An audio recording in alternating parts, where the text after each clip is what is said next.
오늘은 구원이라는 제목으로 하나님의 말씀을 선포하겠습니다. 요한복음 3장 16절은 굉장히 유명한 말씀이지요. 아마 우리 성도들이 다 암송하는 말씀입니다. 이 말씀에 대해서 여러 가지 일화도 있고 여러 가지 이렇게 신학자들의 이야기도 많은데 그런 표현도 합니다. 이 성경책을 짜서 엑기스를 모아서 그 맨 마지막에 남는 말씀이 무엇이냐? 요한복음 3장 16절이라고 이야기를 합니다. 하나님이 세상을 이처럼 사랑하사 독생자를 주셨으니 이는 저를 믿는 자마다 멸망치 않고 영생을 주려 하심이라. 아멘. 예, 이 말씀은 거의 모든 성도들이 다 암송하는 말씀입니다. 이 말씀을 암송하지 못하고 있다면 아직 교회 나온 지 얼마 안 되신 몇몇 분 빼놓고는 다 암송하리라고 생각합니다. 실은 다른 나라 성도들도 이 말씀은 다 암송을 하고 있다고 합니다. 오늘 성경은 말씀하십니다. 하나님이 세상을 이처럼 사랑하사. 여러분, 하나님은 사랑이십니다. 그 하나님이 세상을 어떻게 사랑하셨어요? 이처럼 사랑하십니다. 그럼 이처럼 사랑하는 건 어떻게 사랑하는 거예요? 독생자를 주실 만큼 사랑하시는 것입니다. 독생자를 주신다는 것은 이따가 말씀드리겠지만 무한대의 사랑입니다. 조건 없는 사랑입니다. 정말로 놀라운 사랑입니다. 오늘 목사님이 이렇게 얘기하시더라고요. 보통 사람들은 하나님이 세상을 이처럼 사랑하사. 여러분 좀 이상하지 않아요? 보통은 여러분 왕이면 그 왕자에게 어떻게 해요? 세상을 사랑하는 왕자에게 세상을 줍니다. 근데 오늘 성경은 거꾸로예요. 하나님이 세상을 사랑하사 어떻게 했어요? 독생자 예수 그리스도를 그 세상을 살리기 위해서 주셨다는 거예요. 세상의 논리와는 거꾸로예요. 이것이 하나님의 사랑입니다. 하나님이 이처럼 사랑하다 할 때 하나님이 이 세상을 사랑해서 독생자를 주셨다는 거예요. 독생자를 사랑해서 세상을 주신 것이 아니라 이 세상을 사랑해서 독생자를 주실 만큼 하나님이 이 세상을 사랑하셨는데 이런 그 이 세상에 저와 여러분이 포함됩니까? 안 됩니까? 여러분 그러면 이렇게 읽어보면 좋겠어요. 이 세상에 자기 이름을 넣고 한번 읽어보겠습니다. 16절 이 세상에 자기 이름을 넣고 읽습니다. 자 시작. 하나님이 이 역을 나를이 아니에요. 이름을 넣으세요. 다시 시작. 하나님이 이 역을 이처럼 사랑하사 독생자를 주셨으니 이는 그를 믿는 자마다 멸망치 않고 영생을 얻게 하려 하심이라. 아멘. 감동이 있지 않습니까? 하나님이 나를 이처럼 사랑하사 예수 그리스도를 주셨으니 이것이 하나님의 사랑입니다. 무한대의 사랑, 조건 없는 사랑입니다. 근데 여러분 기억할 것이 있습니다. 이 조건 없는 사랑, 이 무한대의 사랑을 내가 받는 조건이 있어요. 이 무한대의 사랑, 조건 없는 사랑을 내가 받는 그 방법, 통로가 있습니다. 그것이 무엇입니까? 오늘 성경에 그대로 나와 있죠. 예수를 믿는 것입니다. 예수를 믿는 것은 교회를 다니는 게 아닙니다. 예수님을 믿는 것은 그분이 하나님의 아들이심을 인정하는 겁니다. 여러분 예수님이 하나님의 아들이심을 인정하십니까? 인정하면 우리가 어떻게 살아야 될까요? 여러분 예수님이 날 위해 십자가에 죽으셨음을 인정하십니까? 믿으십니까? 여러분 날 위해 예수님이 십자가에 죽으셨음을 믿는다면 우리의 삶이 어떻게 달라질까요? 십자가의 은혜, 구원의 은혜가 내게도 허락되었음을 믿는 것입니다. 여러분 믿으십니까? 여러분 지식인이냐 아니냐, 부자냐 아니냐, 세상에서 성공한 자냐 아니냐, 그것이 아닙니다. 예수를 믿는 자가 하나님이 세상을 이처럼 사랑하사 독생자를 주셨으니 그래서 우리가 멸망하지 않고 영생을 얻게 하려는 그 주님의 사랑을 누가 받느냐?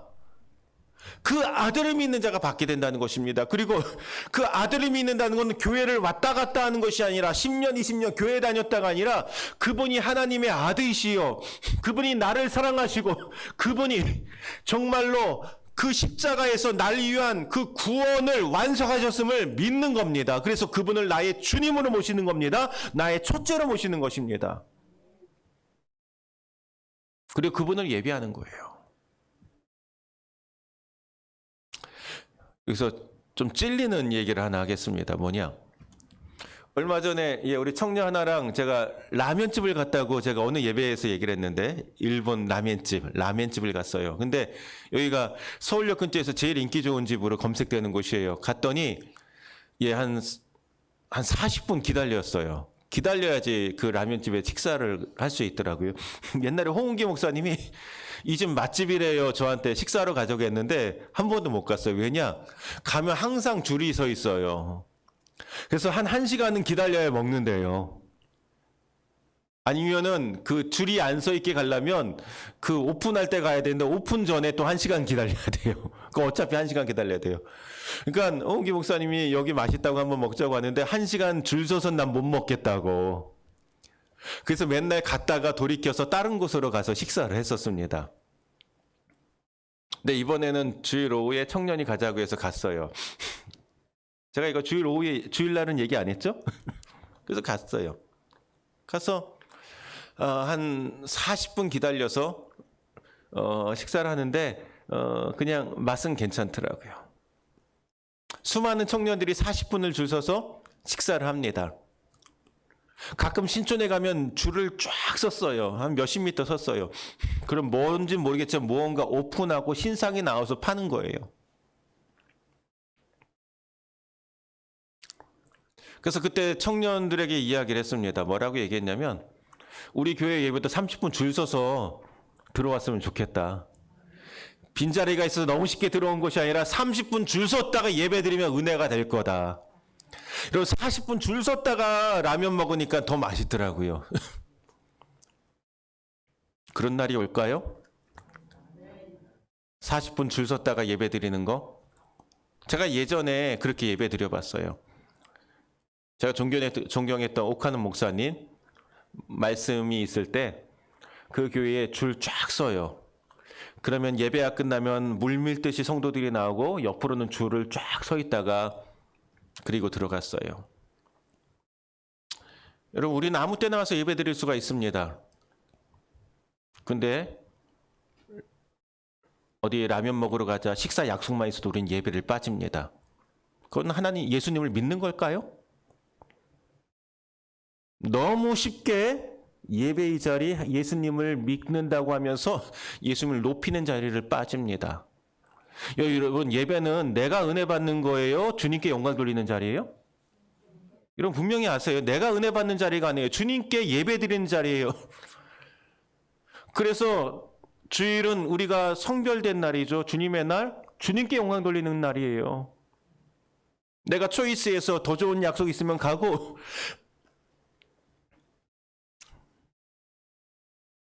그래서 주님께 예배 드리는 거 내 삶의 우선순위에서 둘째, 셋째, 넷째, 다섯째, 도대체 몇 번째인지 모르겠어요. 여러분 그거 아닙니다. 그거 예수 믿는 거 아니에요. 예수님의 그 무한대의 사랑, 그 하나님의 그 조건 없는 사랑을 내가 받아 누리는 비결은 예수를 믿는 건데 예수를 믿는 건 그분이 나의 첫 번째가 되는 거예요. 그분이 나의 주님이 되시는 거예요. 도대체 라면 먹겠다고 줄 서는 것보다도 못한 예배를 드린다면 우리 예배를 주님이 받으실 수 있겠습니까?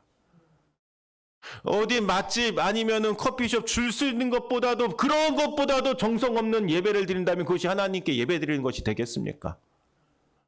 좀 더 편하게 예배가 아니라 어쩌면 정말 십리길을 걷고 비가 오나 눈이 오나 정말로 교회를 찾아갔던 우리 선배들 그 어려울 때 정말로 예배드렸던 그 모습이 우리 안에 회복돼야 되지 않을까요? 주님을 믿는다는 것, 주님이 우리의 첫 번째가 되는 것입니다. 세상이 주님을 함부로 하는 시대입니다. 그러나 우리는 주님을 예배할 때 주님을 첫 번째로 모시고 나의 주님을 모시고 우리가 먼저 주님께 온전한 경배 드리며 예배할 수 있는 저와 여러분 되시기를 주의 이름으로 축복합니다. 그리고 지난주에 참 안타까운 소식들을 안고 우리가 살았습니다. 뉴스에서 계속 나온 두 가지 소식이 있었습니다. 첫 번째는 여러분 잘 아신 것처럼 이태원에서 수많은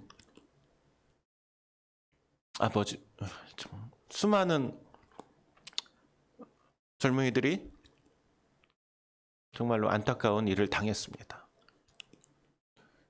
너무나 많은 처참한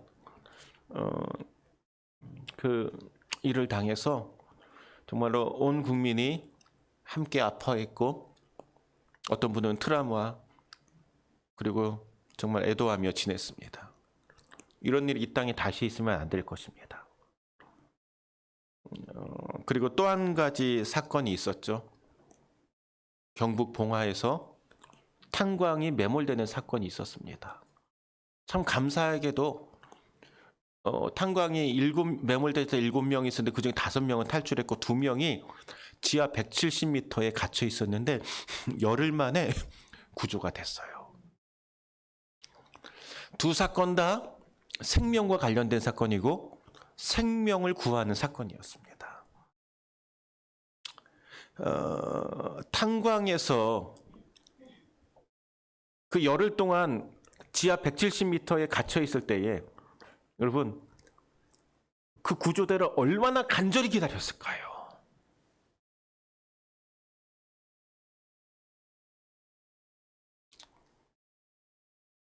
이태원에서 그 참사가 있을 때 여러분 이거 트라우마가 걸릴 것 같아서 참 이렇게 이야기를 나누기도 어려운데 서로 몸이 끼어서 손을 올릴 수가 없었대요. 그래서 숨을 못 쉬니까 마스크를 내리고 싶은데 마스크를 못 내리니까 내려달라고 하는데 옆에 있는 사람도 그 마스크를 내려줄 수가 없었대요. 물을 뿌려서 정신을 차리게 하고 숨을 쉬게 하는데 얼마나 그곳을 빠져나오기를 원했을까요? 여러분 이런 유족들을 위해서 우리는 함께 슬퍼하면서 기도할 줄 아는 성도가 될 수 있길 바랍니다. 오늘 이 사건 속에서 제가 여러분과 나누고 싶은 한 말씀이 있습니다. 제가 사진 하나 준비했는데 여러분 다 보신 사진일 거예요. 이전에 경찰 사진 먼저 보여주시면 제가 얼굴이 좀 나와서 그렇긴 한데 구조할 때 아주 이렇게 간절하게 사람이 죽고 있으니까 가능하신 분 도와달라고 외쳤던 경찰입니다. 여러분 뉴스를 통해서 봤을 거예요. 살리기 위해서 목이 터져라 외치던 이 경찰. 그리고 다음 사진. 이거는 이제 땅을 파들어가는 이제 모습입니다. 이 구조하는 게 쉽지 않았다고 합니다. 다음 사진. 이거는 이제 구조에서 나오는 장면인데요. 구조하는 게 쉬운 게 아니라 이 땅을 170m까지 갇혀 있으니까 땅을 파고 들어갔대요. 근데 여기로 파고 들어가서 의약품도 내려주고 먹을 것도 내려주면서 이제 구조하려고 했는데 땅을 파고 들어갔는데 문제가 생겼대요. 그 중간에 열심히 파고 들어가고 있었는데 그 중간에 이 바위들이 있는 층이 나온 거예요. 그래서 한 80cm, 1m 이런 바위들이 엇갈려 있어 갖고 이게 지하까지 파고 들어가다가 방향을 바꿀 수가 없잖아요. 바위 만나서 포기하고 이 장애물이 계속 걸리는 거예요. 근데 이 구조대들이 포기하지 않았습니다. 방법을 찾는 거예요. 여러분 구조하려는 사람은 방법을 찾습니다. 핑계를 찾는 것이 아니라 방법을 찾는데 이제 다른 쪽에서 파고 들어가 갖고 그 이제 매몰된 지점과 연결되는 그 갱도가 있는 쪽을 파고 들어가는 거예요. 파고 들어갔는데 안타깝게도 옛날에 이렇게 매몰된 갱도 쪽에서 이제 생존자들이 생존했는지도 몰랐죠. 그쪽으로 다가가는 쪽에 갱도가 남아있을 거라고 팠는데 그 갱도가 생각보다 많이 망가져서 매몰되어 있더래요. 난감했죠. 그런데 그럼에도 포기하지 않고 계속 파다 보니까 엉뚱한 곳에 옛날에 매몰됐던 갱도를 만난 거예요. 근데 옛날에 매몰됐던 갱도를 만났는데 신기하게도 그 갱도가 생각보다 상태가 좋더래요. 그리고 레일까지 깔려 있더래요. 그래서 그 갱도를 따라서 이 생존자가 있는 가까운 지점까지 다가갈 수 있었다고 합니다. 그리고 참 감사하게도 두 생명을 살릴 수가 있었답니다. 참 한 생명을 살리는 거 참 귀하죠. 너무나 감사한 일이죠. 사람을 살리려고 했더니 애타게 부르짖더니 경찰관, 이 경찰관뿐만 아니라 수많은 사람들이 애썼죠. 어떤 간호사는 무릎이 까져가면서도 수십 명을 CPR을 했다고 하는데, 또 이렇게 구조대가 되어서 이 갱도를 파고 들어가고 매몰됐던 지점을 파고 들어가는 거 쉬운 거 아니잖아요. 정말 이렇게 다른 사람을 살리기 위해서 애쓴 이런 분들이 이 시대의 영웅들이라고 생각합니다. 너무나도 귀한 모습을 보았습니다. 이런 사건을 보면서 저는 오늘 말씀을 생각했습니다. 여러분, 오늘 성경은 말합니다. 하나님이 세상을 이처럼 사랑하사. 그리고 이렇게 읽혀집니다. 구조대를 보내셨으니 독생자 예수 그리스도라. 우리가 죽게 된 것은, 죄로 인해 죽게 된 것은, 사랑하는 성도 여러분, 다른 구조대를 보낼 수가 없어요. 왜냐? 죄를 해결하실 수 있는 분은 죄인이 해결할 수가 없기 때문입니다. 여러분, 죄인이 죄인을 대신해서 희생을 당할 수가 없어요. 죄를 대신할 수 있는 사람은 죄 없는 분만 희생할 수가 있는데, 제물이 될 수가 있는데, 그래서 우리의 죄를 대신해서 희생하신 분이 누구예요? 파견되신 분이 누구예요? 예수님이시라는 겁니다. 여러분, 하나님이 세상을 이처럼 사랑하사, 그래서 멸망치 않고 죄 때문에 죽지 않고 살리시려고 예수님을 보내주셨습니다. 여러분, 하나님께 가장 귀한 분이 있으면 누굴까요? 예수님. 여러분, 가장 귀한 선물을 우리에게 주신 것입니다. 그런데 여러분, 예수님을 우리에게 보내주신 거, 가장 귀한 분을 보내주셨는데, 이 부분에 대해서 여러분 이 일화를 보면서 한번 생각해 보시면 좋겠습니다. 자, 아주 친한 두 목사님이 계셨습니다. 한 목사님은 아들이 5명이 있었습니다. 다른 목사님은 딸만 1명이 있었습니다. 너무 친하니까 이 딸만 있는 목사님이 이 아들이 5인 목사님에게 얘기했답니다. 그 친구 목사에게 자네는 아들이 5명 있는데 나에게 하나 양자 주지 그러나. 그랬더니 이 목사님이 두 말도 안 하고 대답했답니다. 그러지 뭐. 하나 주지 뭐. 쉽게 생각을 했답니다. 그리고 집에 와서 사모님에게 혼났습니다. 늦은 밤 아이들이 누워 나란히 자는 방을 보고선 생각을 했답니다. 어떡하지? 그리고 큰아이를 생각하니까 큰아이는 장자잖아요. 장자를 줄 순 없지. 생각해 보는 거예요. 사모님이 혼났지만. 둘째를 생각하니까 둘째는 제일 똑똑해요. 아, 저 녀석 나 닮아서 똑똑한데 둘째는 안 되겠다. 셋째를 생각했어요. 셋째를 보니까 자기를 그대로 빼닮았어요. 생긴 게. 제일 잘생겼다는 거예요. 아, 셋째는 안 되겠다 도저히. 넷째를 생각했습니다. 넷째는 제일 약한 놈이 또 문제도 많아요. 아휴, 넷째 보냈다가는 천덕꿀이 될 것 같다. 넷째는 안 되겠다. 막내를 봤어요. 여러분, 막내는 어때요? 막내는 보기만 해도 이뻐요. 도저히 막내는 안 되겠다. 그때 이 목사님 눈에 눈물이 핑 돌았답니다. 그리고 감사의 기도를 드렸답니다. 난 아들이 5명인데 5 중에 하나를 친구에게 주기도 힘든데 하나님께서는 독생자 예수님을 내게 주셨구나 생각하니까 눈물이 핑 돌고 감사의 기도를 드리게 되었답니다. 여러분, 이것이 하나님의 사랑입니다. 나를 위해서 나를 사랑하사 내가 멸망치 않고 영생을 얻기 위해서 예수 그리스도를 보내주신 그 사랑. 우리 인간으로는 이해가 안 되는 사랑이죠.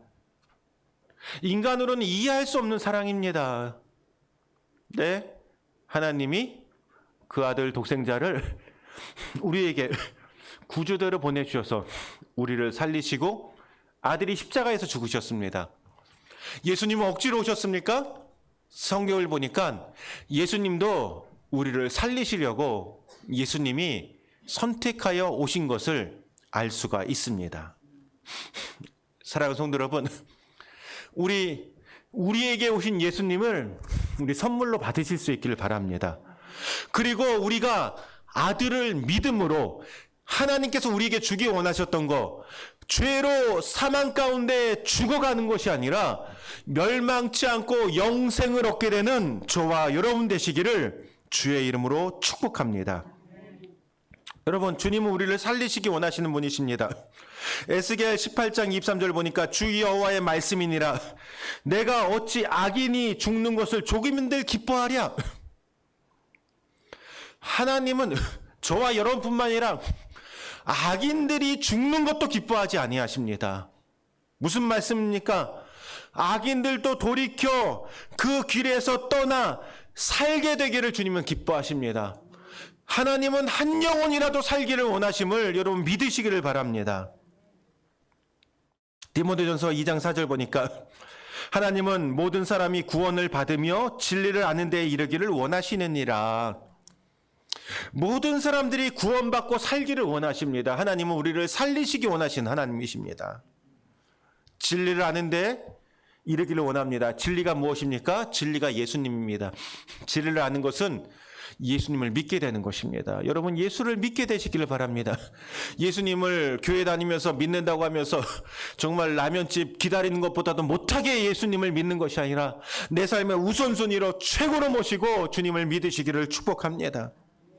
여러분, 잃은 양의 비유가 누가복음 15장에 나오는데 거기 1절에서 7절을 보면은 잃은 양 한 마리 찾을 때에 천국에서는, 아버지 집에서는 천국 잔치가 벌어진다고 했습니다. 우리가 예수 믿고 구원받을 때 천국에서는 잔치가 벌어집니다. 여러분, 우리가 이 생명의 말씀을 깨닫고 진리에 이르고 예수 믿고 구원받는 저와 여러분 되시길 축복합니다. 그런데 참 이상해요. 사람들 가운데 예수 믿으러 가면 싫어하는 사람들이 있습니다. 왜 그런가? 오늘 성경이 말씀하고 있습니다. 우리 성경 말씀을 우리 19절부터 21절 말씀을 함께 읽겠습니다. 19절에서 21절. 자, 함께 읽습니다. 시작. 그 정죄는 이것이니 곧 빛이 세상에 왔으되 사람들이 자기 행위가 악함으로 빛보다 어둠을 더 사랑한 것이니라. 악을 행하는 자마다 빛을 미워하여 빛으로 오지 아니하나니 이는 그 행위가 드러날까 함이요 진리를 따르는 자는 빛으로 오나니 이는 그 행위가 하나님 안에서 행한 것임을 나타내려 함이라 하시니라. 아멘. 오늘 성경을 보니까 믿는 자와 믿지 않은 자가 있다고 그러고 뒤에 어떻게 표현하면 어둠을 좋아하는 사람이 있고 빛을 좋아하는 사람이 있다고 합니다. 예수님은 빛으로 오셨습니다. 빛으로 오신 예수님이 우리를 살리시는 거죠. 근데 자기 행위가 악한 사람은 빛으로 오신 예수님이 부담되는 거예요. 싫은 거예요. 그래서 어둠을 더 사랑해서 빛을 피하여 어둠으로 간다고 합니다. 예를 들어서요. 저희 아이가 시험을 봤는데 빵점을 맞았네요. 근데 빵점 맞고도 뭐가 좋은지 거실에서 놀고 TV를 보고 있다가 아내랑 제가 밖에 있다가 들어갔어요. 어떻게 할까요? 빵점을 맞았다가 놀고 있었잖아요. 엄마 아빠가 들어가면 어떻게 해요? 슬그머니 방에 들어가고 방문을 열어놔요? 아니요, 방문을 닫아요. 낯을 피하는 거죠. 그런데 그 다음 시험에 신기하게 공부도 안 했는데 100점을 맞았네요. 방에서 놀고 있다가 엄마 아빠가 들어왔어요. 어떻게 할까요? 어떻게 할까요? 여러분 경험이 잘 기억이 안 나시나요? 방문을 콱 열고서 어떻게 해요? 나 100점 맞았어요. 이러지 않을까요? 소매치기가 이제 지갑을 훔쳤습니다. 지갑에 자기 이제 주머니에 지갑이 5개나 있어요. 근데 앞에서 경찰이 걸어오네요. 어떻게 할까요? 아, 경찰 여러분 경찰이 여러분도 피하시나요? 뭐 이제 위험할 때 두려울 때 경찰 있으면 반갑잖아요. 소매치기가 주머니에 지갑을 5개 갖고 가는데 경찰이 오면 어때요? 예, 숨어야죠. 피해야죠. 우리 교회는 기둥이 없는데 기둥 뒤에 앉으신 분은 제가 그렇게 알겠습니다. 예. 오늘 성경을 보니까 이렇게 얘기하고 있어요. 예수님께서는 빛으로 오셨어요. 우리를 살리기 위해서 오셨는데 자기 행위가 악한 사람들은 예수님이 오신 것, 빛으로 오신 것이 싫어서 어둠을 사랑해서 어둠으로 간다고 얘기해요. 그러나 진리를 행하는 자, 예수 믿는 자죠? 그 사람은 예수님께로 나간다고 하고 있어요. 여러분은 예수님께로 가고 있습니까? 예수님을 피하십니까? 여러분, 근데 좀 더 예를 들자면 우리 권사님이 단일 기도에 같이 예배드리자, 우리 하나님께 기도하자, 그럼 마음이 싫은 사람이 있어요. 이상해요. 교회 다니는데도 싫은 사람이 있어요. 그러면은 예수님께로 가는 사람입니까? 피하는 사람입니까? 피하는 사람입니다. 그런데 참 신기해요. 내가 오늘 갈 수 없는데도 예수님 같이 예배드리자, 기도하자고 하면은 또 기도 제목을 물으면 나는 지금 참석할 수는 없어요. 그러나 나에게 그렇게 말해주는 게 고마운 사람들이 있어요. 그 사람은 어떤 사람이에요? 마음이 예수님을 향하고 있는 사람이에요. 너무 단적인 예를 들었나요? 아니, 근데 맞아요. 사랑하는 성도 여러분, 어둠이 좋은 사람이 있고 빛이 좋은 사람이 있습니다. 여러분은 어떠한 심령 상태에 있습니까? 내가 교회를 10년, 20년, 30년을 다녔고 중직을 갖고 있다 할지라도 내 마음이 어둠을 사랑하면 예수를 믿지 않는 상태가 된 거고 영적으로 병든 상태가 된 거고, 내가 당장 지금 기도회를 참석할 수 없다 할지라도 주님을 사랑하고 나에게 그렇게 말씀하시는 분이 고맙고 좋다면 나는 빛이 좋은 사람이에요. 여러분, 우리는 날 위해 이 땅에 구조대로 오시고 내 생명을 살려주신 예수님, 내가 멸망치 않고 영생이 얻기 원하시는 그 하나님을 사랑하는 자가 되어 빛으로 예수님께로 나가는 저와 여러분이 되시기를 주의 이름으로 축복합니다. 그리고 그렇게 예수님이 날 위해 내 생명을 살리기 위해 오신 것을 안다면 나만 구원받는 것이 아니라 내 주위에 영적 심폐소생술이 필요한 사람들, 죽어가는 사람들, 영적으로 어둠 속에 매몰된 사람들에게 빛 대신 예수님을 전할 수 있기를 소망합니다. 이 청년 가운데 한 명이 그 이태원에서 그 안타까운 그 참사가 일어날 때 그 전에 그 이태원에 다녀왔대요. 어떤 일 때문에. 그리고 다녀왔는데 그 참사가 났다는 소식을 들은 거예요. 그러니까 마음이 굉장히 무거웠더라고. 가서 도와줘야 되는 거 아닌가? 나중에 뉴스를 보고 그런 생각을 했다고 해요.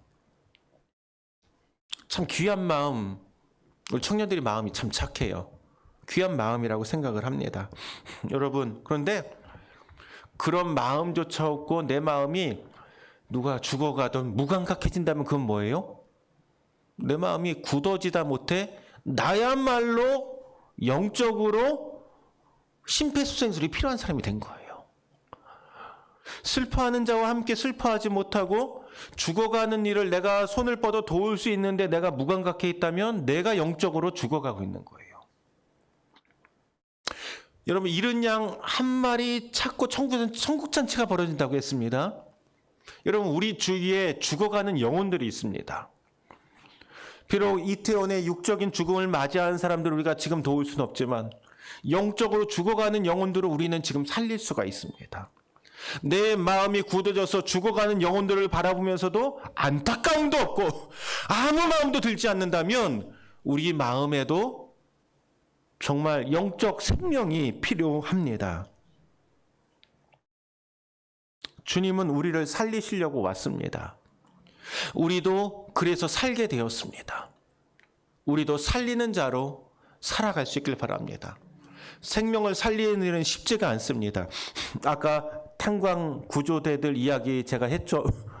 힘들게 파고 내려갔더니 바위를 만나서도 뚫지 못했던 일, 거기서 포기했으면 그 두 어둠 속에 있던 매몰됐던 두 광부분들이 죽었을 것입니다.